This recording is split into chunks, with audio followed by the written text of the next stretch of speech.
रामकृष्णारी माझ्या बाळाला घेऊन मी आता राम मंदिराच्या चरणी आलेलो आहे। माझ्या बाळाचा आजचा नागपूरचा प्रवास चांगला होऊ दे, तिला चांगल्या हाताने बरं कर, पायानं बरं कर आणि तिला आरोग्य चांगलं दे माझ्या श्रीरामा। रघुपती राघव राजा राम पतित पावन सीताराम। रघुपती राघव राजा राम पतित पावन सीताराम।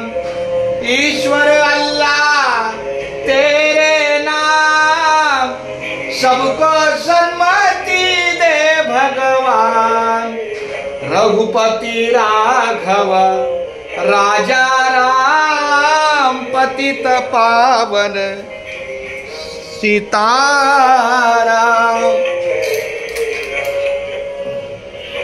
अपुरा जरा